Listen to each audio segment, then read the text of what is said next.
એવી કઈ વસ્તુ છે જે અહીં નથી મળતી? બધું જ મળે છે, પણ મન નથી મળતું. મા બાપ તો એવા હોય છે જે જીવનમાં ફરી નહીં મળે. તેમને ખુશ રાખો, પછી જુઓ તમને સુખ કેમ નથી મળતું. જય શ્રી કૃષ્ણ, નમસ્કાર, પ્રણામ. સ્વાગત છે તમારું આ યુટ્યુબ ચેનલ પર. આજની કહાની મા બાપની છેલ્લી ઈચ્છા. તો આ તમને વિનંતી છે કે આ કહાની અંત સુધી ધ્યાનથી સાંભળજો, અને જો પસંદ આવે તો વિડીયોને લાઈક શેર કરજો. અને હજુ સુધી જો તમે અમારી ચેનલને સબસ્ક્રાઈબ ન કરી હોય તો અત્યારે જ સબસ્ક્રાઈબ કરી દેજો, તથા કોમેન્ટ બોક્સમાં તમારો અભિપ્રાય જરૂરથી લખી દેજો. આજની કહાની શરૂ કરીએ. હેલો રાહુલ દીકરા, હું તને આટલા દિવસોથી ફોન કરું છું, પણ તું ફોન ઉપાડતો જ નથી. દીકરા, તને તો પહેલેથી જ તારી માતાની હાલત વિશે ખબર છે. દીકરા, હવે તેની હાલત વધુ બગડવા લાગી છે. પથારીમાં સૂતી વખતે તે તને યાદ કરતી રહે છે. તો દીકરા, થોડો સમય કાઢીને તારી વહુ અને બાળકો સાથે તું અહીંયા તારી માને મળવા આવતો, તેને સારું લાગશે. હવે તો તારી માં બિલકુલ હિંમત હારી ગઈ છે. હવે તમે આવો તો તમને મળીને એને થોડો ટેકો મળશે. ત્યારબાદ મનોહરલાલજીની સામે રાહુલે પોતાની મજબૂરી વ્યક્ત કરવાનું શરૂ કર્યું. પિતાજી, મને આ અઠવાડિયે કોઈ રજા નહીં મળે, અને તમે તો જાણો જ છો કે હું અહીં મારું નવું મકાન બનાવી રહ્યો છું. મારે ત્યાં પણ ધ્યાન રાખવું પડે છે. ત્યાં જો નજર ના રાખીએ તો તે લોકો મકાનમાં કામ બરોબર ના કરે. એટલા માટે પણ મારે અહીંયા રહેવું ખૂબ જરૂરી છે, અને તમારી પાસે આવવું મારા માટે થોડું મુશ્કેલ છે. તમે એક કામ કરો ને, ત્યાં માની સંભાળ રાખવા માટે કોઈ નોકરાણીને રાખી લ્યો. ને ફોનમાં પુત્રએ આવો સ્પષ્ટ જવાબ આપી દીધો, જેથી ચિંતા અને નિરાશાની રેખાઓ મનોહરલાલજીના ચહેરા પર દેખાઈ. તેમની આંખો આંસુઓથી ભરાઈ ગઈ. તે વિચારવા લાગ્યા કે હું એક નહીં 2 નોકરાણી રાખી શકું છું. મારી પાસે પૈસાની કોઈ કમી નથી, પણ આજના બાળકોને કોણ સમજાવશે કે તેમના મા બાપને કોઈ પણ પરાયા કરતાં વધારે પોતાના લોકોની જરૂર છે. કેન્સરથી પીડિત શારદાજીની તબિયત દિવસે ને દિવસે વધુને વધુ ખરાબ થતી જતી હતી, અને મનોહરલાલજીના હૃદયના કોઈ ખૂણે પોતાનો એક અજાણ્યો અરીસો છવાઈ ગયો હતો. તેમની બીમાર પત્નીની સંભાળ લેવા માટે તેઓ તેમની પાસે જ રહેતા હતા. આખો દિવસ તેમના પલંગની નજીકમાં જ બેઠા રહેતા.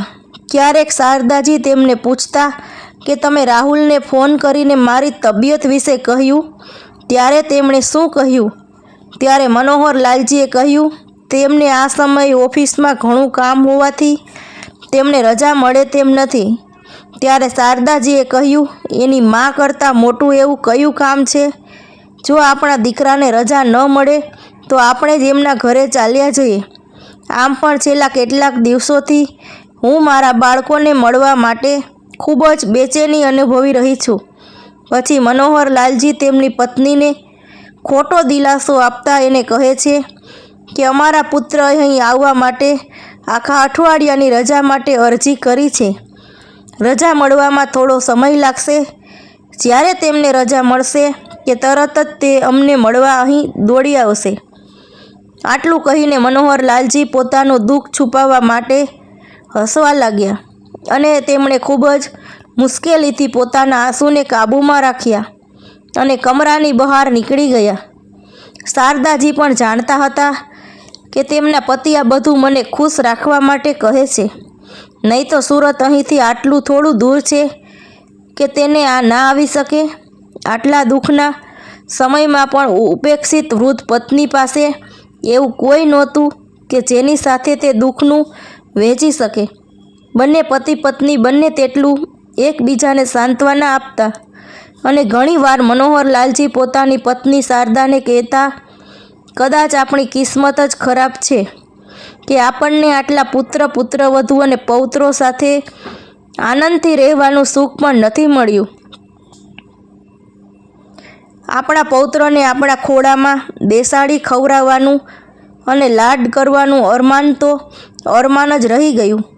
આના પર શારદાજીએ તેમના પતિને ભાવાત્મક ટેકો આપતા કહ્યું, તમે તમારું મન નકામી બાબતોમાં વ્યસ્ત રાખો છો. આપણને એ વાત ધ્યાનમાં રાખવી જોઈએ કે દીકરાનું પણ પોતાનું જીવન છે. તે પોતાના પગ પર ઊભો છે. તે ખુશ છે. આનાથી વધુ આપણે શું જોઈએ? એની ખુશીમાં આપણને આપણી ખુશી જોવી જોઈએ. પણ શારદા, એવું નથી. દીકરાની પણ કોઈ ફરજ હોય છે. આ વાત પર શારદાજી કહેશે કે જેના નસીબમાં જેટલું લખેલું હોય છે તેને તેટલું જ સાથે રહે છે. કદાચ આપણા નસીબમાં સંતાનનું સુખ આટલું જ લખ્યું હશે. આપણને તેમની ખોટા રાહ જોતા રહીએ છીએ. તેમની દુનિયામાં હવે તેમની પોતાની પત્નીઓ છે, બાળકો છે અને શહેરના ભણેલા ગણેલા લોકો છે. તેમની દુનિયામાં તમે અમારા છો એવી કોઈ જગ્યા નથી. આવી રીતે બંને પતિ પત્ની એકબીજાને સાંત્વના આપતા અને એકબીજાના દુઃખ વહેંચવાનો પ્રયાસ કરતા હતા. મનોહરલાલજીએ ઘરના તમામ કામકાજ સંભાળવા માટે એક નોકર પણ રાખ્યો હતો. તે નોકરને જોઈને રાહત થતી હતી કે આ પરિસ્થિતિમાં પણ ઓછામાં ઓછું કોઈ તેની સાથે છે, જે તેના મુશ્કેલ સમયમાં તેની સંભાળ લેશે. આ રીતે થોડા દિવસો વીતી ગયા, પણ શારદાજીની માંદગી વધતી જતી હતી અને હવે તેની બીમારી સામે દવાઓ પણ હિંમત હારવા લાગી હતી. પણ હજુ સુધી તેનો દીકરો તેની તબિયત પૂછવા આવ્યો ન હતો. પત્નીની ચિંતામાં ડૂબેલા મનોહરલાલજીએ ભારે હૈયે ઈચ્છા હોવા છતાં પણ તેના પુત્રને ફરી ફોન કર્યો અને કઠોર સ્વરે કહ્યું, દીકરા, તારી માતાની હાલત હવે ખૂબ બગડવા લાગી છે. અહીં મેં ડૉક્ટરની સલાહ લીધી, પણ ડૉક્ટરે કહ્યું કે તારી માતાને કોઈ મોટી હોસ્પિટલમાં લઈ જવાની જરૂર છે. તેઓએ તેને સુરતની કોઈ સારી કેન્સરની હોસ્પિટલમાં લઈ જવાની સલાહ આપી છે. હવે મને તેની તબિયત સારી નથી લાગતી. તેથી તમે જલ્દી આવો અને એમને લઈ જાઓ. તારી માતાને વહેલી તકે સારી સારવારની જરૂર છે.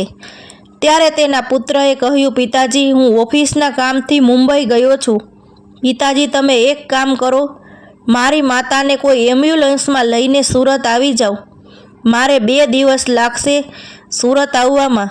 ત્યારે તેમના પુત્રના કહેવાથી મનોહરલાલજી શારદાજીને એમ્બ્યુલન્સમાં સુરત લઈને આવ્યા અને હોસ્પિટલમાં દાખલ કરી દીધા.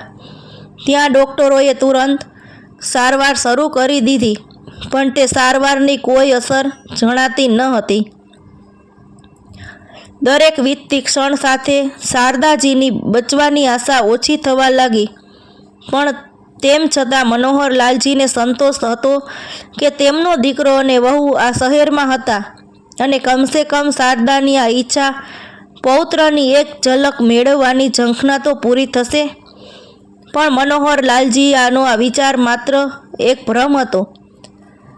દરરોજ સૂર્યોદયની સાથે તેમના પુત્રની આવવાની આશાથી દરવાજે તેઓ તેમના પુત્રની રાહ જોતા રહ્યા, પરંતુ દરરોજ સાંજે તેમનો એ વિશ્વાસ તૂટી જતો.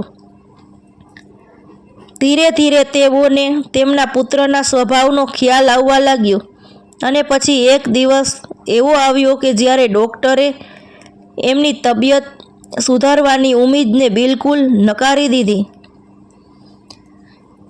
અને મનોહરલાલજીને ચોખ્ખા શબ્દોમાં કહી દીધું કે હોસ્પિટલની સારવાર કરતાં હવે તેમને તેમના પરિવારજનોની સંગતની વધુ જરૂર છે. આ સાંભળીને મનોહરલાલજી અંદર ગયા અને તેમની પત્નીનો હાથ પકડીને તેમની પાસે બેઠા હતા. ત્યારે શારદાજીએ કહ્યું, સાંભળો, મને ખબર છે કે હું થોડા દિવસોની મહેમાન છું. મને નથી ખબર કે હું ક્યારે મરી જઈશ. બસ મારી એક છેલ્લી ઈચ્છા પૂરી કરી દ્યો. મને મારા પુત્રનો પરિચય કરાવો. મને તમારા પુત્ર અને પૌત્રોના ચહેરા એકવાર બતાવો. આ સાંભળીને મનોહરલાલજીનું હૈયું ધ્રુજી ઉઠ્યું અને તેમની પત્નીના શબ્દો સાંભળીને શારદાજીની અંતિમ ઈચ્છા પૂરી કરવા તેણે ફરી એકવાર ધ્રુજતા હાથે પોતાના પુત્રને ફોન કર્યો. પરંતુ રાહુલે આજે ફોન ન ઉપાડ્યો.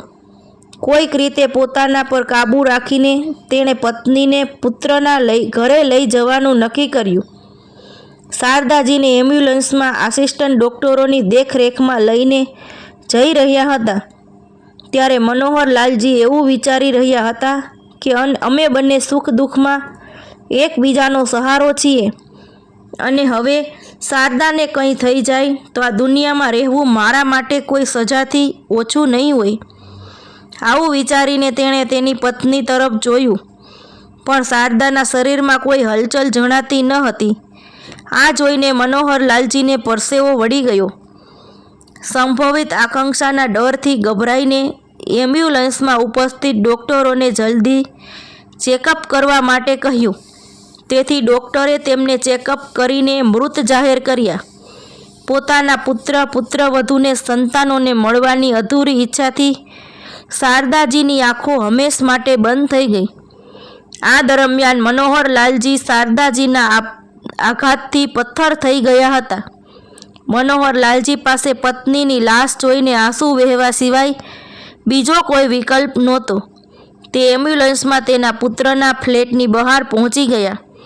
પરંતુ જ્યારે શારદા જે તેમના પુત્રને મળવાની ઈચ્છા હતી તે રહી જ ન હતી, તો પછી તેમના પુત્રના ઘરે જવું યોગ્ય છે કે કેમ તે વિચારીને મનોહરલાલજી ભારે હૃદયા એમ્બ્યુલન્સમાં તેમની મૃત પત્ની સાથે ઝડપથી ગામ પરત ફર્યા અને હૃદય પર પથ્થર રાખીને મનોહરલાલજીએ તેમના પુત્રને ફોન કરીને તેને આ દુઃખદ સમાચાર આપ્યા. તેમને 2 દિવસ વીતી ગયા પણ પુત્ર હજુ સુધી ઘરે પહોંચ્યો ન હતો. તેમના પુત્રની આવવાની પ્રતીક્ષામાં તેમને પુત્રના આવવાની આશા ધૂંધળી થવા લાગી હતી. ત્યારે શારદાના અંતિમ સંસ્કાર પણ પુત્રની ગેરહાજરીમાં કરવામાં આવ્યા હતા. મનોહરલાલજી ઘરના ઓરડામાં બેસીને વારંવાર એ વિચારીને ઉદાસ થઈ રહ્યા હતા કે શારદા વિના હવે જીવન કેવી રીતે પસાર કરીશ. આજે તેમની એકલતા એમને ડંખ મારવા દોડી રહી હતી. જ્યારે શારદા તેમની સાથે હતી તો હંમેશા તેમને ઓછામાં ઓછું તેની નજીકમાં કોઈના અસ્તિત્વનો અહેસાસ રહેતો. નહીં તો પુત્ર હોવા છતાં પણ એક સહારો હતો. તેના મનમાં હંમેશા આ સવાલ ઉઠતો રહ્યો કે જો ઘડપણ આ દર્દનું નામ છે તો તે શા માટે આવે છે? આ ઉંમરે બાળકો શા માટે તેમના માતા પિતાને છોડી દે છે? તેઓ તેમના માતા પિતાનેથી કેમ એટલું અંતર બનાવી દે છે કે વૃદ્ધાવસ્થાની પીડા અને વેદનાઓ સહન કરવા માટે તેઓ તેમને એકલા છોડી દે છે. મનોહરલાલજીના પત્નીના અવસાનને આજે 5 દિવસ વીતી ગયા હતા, પરંતુ હજુ સુધી તેમના પુત્રએ આવવું જરૂરી નથી માન્યું. ત્યારે મનોહરલાલજી વિચારવા લાગ્યા કે શારદા જ્યારે એમના આ દીકરાને થોડો દુઃખમાં જોઈને ચોંકી જતી હતી, પણ મા બાપને આટલી તકલીફો આપ્યા પછી પણ તેને પોતાના દીકરા પ્રત્યે એક અંશ પણ સહાનુભૂતિ ન આવી. આપણા પોતાના બાળકો મોટા થઈને આટલા સ્વાર્થી અને પથ્થરદિલ કેવી રીતે બને? આવું વિચારીને તેની આંખોમાંથી પાણી વહેવા લાગ્યું. શારદાએ તેના પુત્રની ખૂબ જ કાળજી રાખતી હતી. તેણે તેને સહેજ પણ દર્દ અનુભવવા નહોતું દીધું. તો પછી તે તેની અંતિમ યાત્રામાં કેમ ન આવ્યો? એના પુત્રની એક માંગ પર શારદા તેને ભાવતી બધી જ વાનગીઓ બનાવતી હતી. તે તેની સહેજ પણ તકલીફ માટે જીવનના વૈધ હકીમોને એકઠા કરી લેતી હતી. જો કોઈ નાની સમસ્યાથી પણ પીડાતો હતો તો તેને તુરંત કોઈ સારા ડૉક્ટર પાસે લઈ જતી હતી. જ્યારે તે પૂરી રીતે સ્વસ્થ ન થાય ત્યાં સુધી તેને મનમાં ચેન પણ પડતું ન હતું. તે તેના દીકરાની દરેક ઈચ્છા પૂરી કરતી હતી. તેમણે તો એક માતાની મમતામાં ક્યારેય કોઈ ખોટ નથી આવવા દીધી. એ જ તેમનો પુત્ર એમની બીમારીમાં તો શું, તેમના અંતિમ સંસ્કારમાં પણ આવવા માટે સમય નહોતો. મનોહરલાલજી વિચારવા લાગ્યા કે 2 વર્ષ પહેલાં રાહુલ જ્યારે ગામડે આવ્યો હતો ત્યારે મનોહરલાલજી અને શારદાજીએ તેની સાથે સુરત જવાની વાત કરી હતી. ત્યારે તેની આધુનિક પુત્રવધૂએ સાસુ અને સસરાને તેમની સાથે રાખવાની વાત સાંભળતા તેનો ચહેરો લાલઘૂમ થઈ ગયો હતો. અને તમે બંને એકલા તેની સાથે શું વાત કરી? બીજા દિવસે જ્યારે તેણે તેની સાથે જવાનું નક્કી કર્યું ત્યારે તે સમય આવ્યો ત્યારે રાહુલે અચકાઈને કહ્યું, પિતાજી, તમે ત્યાં આવશો તો અહીં આપણી બહુ જાજી જે જમીન છે તે ખરાબ થઈ જશે. આપણી ખેતીની જમીન પણ આપણે સાચવવી ખૂબ જરૂરી છે. તેથી તમે બંને અહીં રહો. પુત્ર રાહુલ સાથે સંમત થતાં તેમની પુત્રવધુ પણ એ સાચું કહે છે પિતાજી. આ વૃદ્ધાવસ્થામાં શહેરનું પ્રદૂષિત વાતાવરણ સારું નથી અને ગામનું સ્વચ્છ અને સુઘડ વાતાવરણ તમારા બંનેના સ્વાસ્થ્ય માટે સારું રહેશે. અને પછી અમે તમને મળવા આવતા રહીશું. મનોહરલાલજી એ દિવસે પુત્ર અને પુત્રવધૂના મનને સમજી લીધું હતું. એમને મનમાં ને મનમાં અહેસાસ થઈ રહ્યો હતો કે હવે આપણે પુત્રના સહારાની ઉમ્મીદ રાખવી બેકાર છે. પણ તે સમયે તો એમની પાસે એમની પત્નીનો સહારો હતો. તે દરેક મુશ્કેલીમાં તેને હિંમત આપતી હતી. હવે તે સહારો પણ ભગવાને તેની પાસેથી છીનવી લીધો હતો. ત્યારે ભૂતકાળમાં જઈને મનોહરલાલજીને ભૂતકાળની પીડાનો અહેસાસ થવા લાગ્યો. તેમની આંખોમાંથી આંસુઓથી તેમના કુર્તાનો ઉપરનો ભાગ ભીંજાઈ ગયો હતો. એ એવું વિચારી રહ્યા હતા કે તેમના દીકરાને 5 દિવસ પહેલાં જ્યારે તેની માના મૃત્યુના સમાચાર મોકલવામાં આવ્યા હતા તો પણ તેમનો પુત્ર કે પુત્રવધુ હજી સુધી આવ્યા ન હતા. એ 5 દિવસના અંતરાલમાં એક ક્ષણ કેવી રીતે વિતાવી હતી તે તેની હાલત જોઈને ખબર પડી જતી હતી. આ જ આડોશ પાડોશની ભીડભાડને કારણે મનોહરલાલજી આજ એકલા એમના દીકરાના ઇંતજારમાં આજે મરી રહ્યા હતા અને તેમના પ્રિયજનોની રાહ જોઈ રહ્યા હતા. તે તેમની પત્નીના જવાથી દુઃખી હતા અને બાળકોની રાહ જોઈ રહ્યા હતા. મનોહરલાલજી ટેરેસ પર જઈને તેણે ધાબાની પાળ પેટ પરથી આંગણા તરફ જોયું અને વિચારવા લાગ્યા કે અમારા પુત્રનું બાળપણ અહીં જ વીત્યું. આ આંગણું અમારા હસતા પરિવારના હાસ્યના અવાજનું અને શારદાજી સાથેની મારી જૂની યાદોનું સાક્ષી હતું. જ્યારે જ મનોહરલાલજીના વિચારો અચાનક થંભી ગયા, કારણ કે એ જ સમયે તેમને ગામની વચ્ચોવચ્ચથી પસાર થતા રસ્તા પરથી જોરથી કોઈ કારની બ્રેક મારવાનો અવાજ સંભળાયો. તેમણે પુત્રના આગમનની આશાએ કાર તરફ જોયું તો તેમનો પુત્ર ન હતો, પણ તેમની નજીકમાં જ રહેતા શર્માજીનો દીકરો તેની પત્ની અને પુત્ર સાથે કારમાંથી નીચે ઉતરી રહ્યો હતો. તેમના પુત્રને આવતો જોઈ શર્માજી તરત જ બહાર આવ્યા અને પોતાના પૌત્રને આલિંગમાં લઈ લીધો. મનોહરલાલજી ટેરેસ પર ઊભા રહીને આ દ્રશ્ય જોઈને વિચારવા લાગ્યા કે મારી શારદા આ જ ખુશી ઈચ્છતી હતી. તે તેના પુત્રને એકવાર મળવા માગતી હતી. તે તેના પૌત્રને ગળે લગાડવા માગતી હતી. પણ અમારો પુત્ર તેની મરતી માતાને આટલી નાની ખુશી પણ ન આપી શક્યો. તમામ માતા પિતા આવું જ ઈચ્છતા હોય છે કે આપણો દીકરો થોડા દિવસ નોકરીમાંથી રજા લઈને જેવો તેમના માતા પિતાને મળવા આવે છે. થોડીવાર પછી મનોહરલાલજી ટેરેસ પરથી નીચે આવ્યા. શર્માજીના પુત્રને શારદા પ્રત્યે ખેદ વ્યક્ત કરવા આવતો જોયો. મનોહરલાલજી તેમના ઉછેર વિશે દુઃખી થવા લાગ્યા.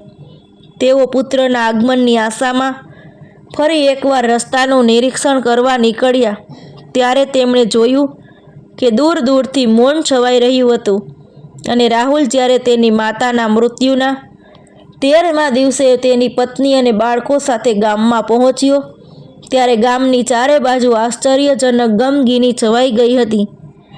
ગામની શેરીઓ અને ચોકો જ્યાં દરેક ક્ષણે લોકોની ભીડ રહેતી હતી તે આજે નિર્જન હતી. બાળકો પણ ક્યાંય રમતા દેખાતા નહોતા.